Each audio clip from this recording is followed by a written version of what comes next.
What are some of the characteristics of a student or a seeker as per Sri Shankaracharya's Vivekchudamani?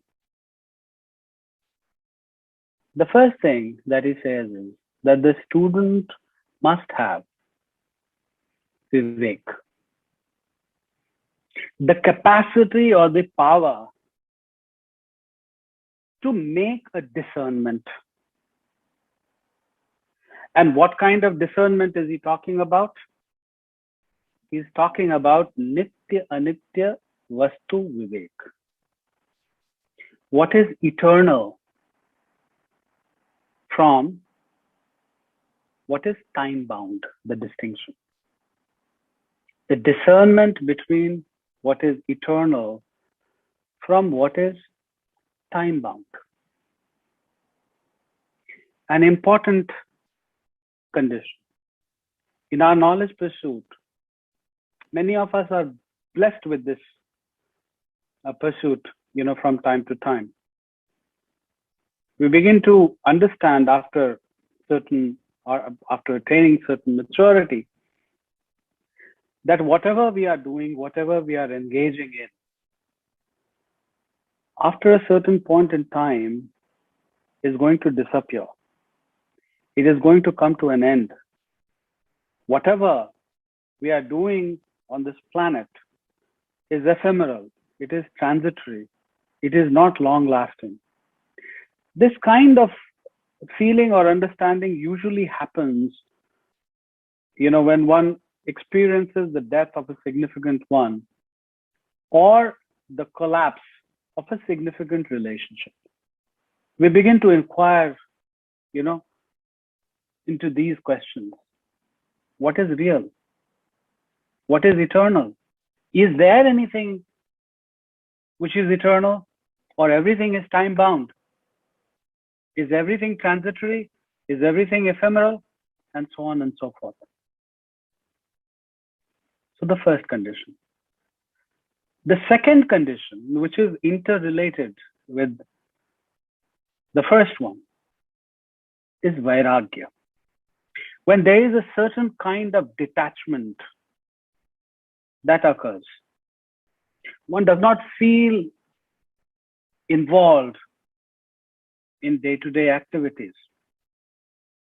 It's almost as if one has been consumed by existential angst.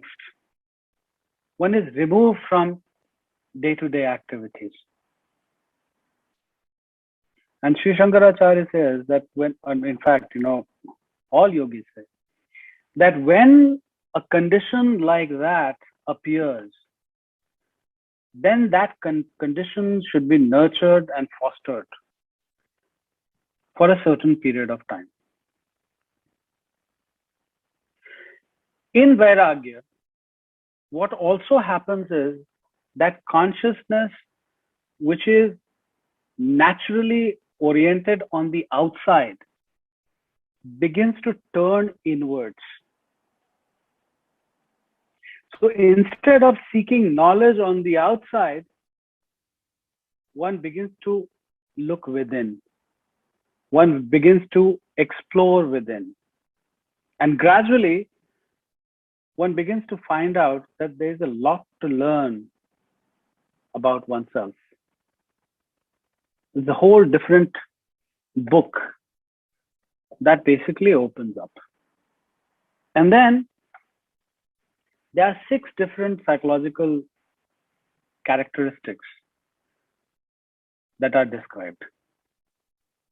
The first one is sama, resolution in the mind. The mind needs to come to certain peace.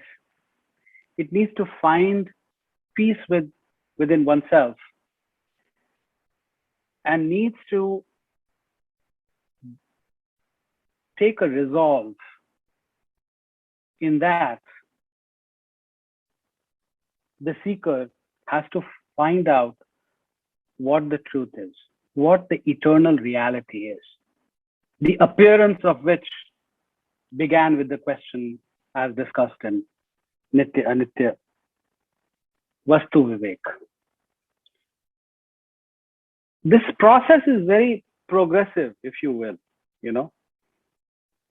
because once this kind of attribute sets in, then there are other requirements also that will need to be fulfilled. Here comes the importance of Dhamma. Comes from the word Daman. Restraint. Restraint of what? Organs of perception and organs of action. So just like the mind, before the setting of Vairagya is externally oriented, these organs are also very attached to the things on the outside. And they want to move towards things that are on the outside. But they have to be restrained, just like a tortoise basically brings all his limbs into the shell and rests in peace. A very similar kind of activity needs to be performed. And that comes through Dhamma of organs of perception as well as organs of action. The third psychological condition is Uparati. Comes from the word Rati. Rati means attachment. It means involvement. Attachment and involvement with various things on the outside. The detachment is a necessary condition. Uparati. You have to remove yourself from the things or the activities that you are attached to or attached with. Then there is another condition. Titiksha. Titiksha is about gaining composure and developing the capacity of remaining unmoved in instances of pleasure as well as pain. Developing some sort of an equanimity or neutrality, if you will. Then there's a very important condition that needs to be developed within the student. Shraddha. It is loosely translated as faith or trust. In the teachings of the Shastra and the teachings of the Guru that one may have come in contact with. Trusting that the principles that are enumerated by them will lead the seeker to the desired end. This unshakable Shraddha is extremely important. And if you will look into the descriptions of different spiritual teachers and even religious traditions, it is said that you must abstain from doubt. Doubt is like a corrosive which spoils the spiritual practice or the seeking of an individual. So Shraddha needs to become absolutely stable. It needs to burn in an unflickering way, if you will.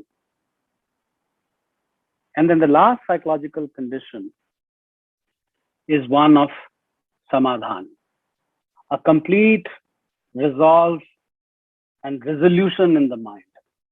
One is absolutely steadfast that he or she is going to pursue the path. There isn't any anxiety within the system. There isn't any flickerings going on in the system. One has attained that stability, if you will. Now, if these conditions are fulfilled by a student, the Shastra says that he or she will find his or her guru for sure.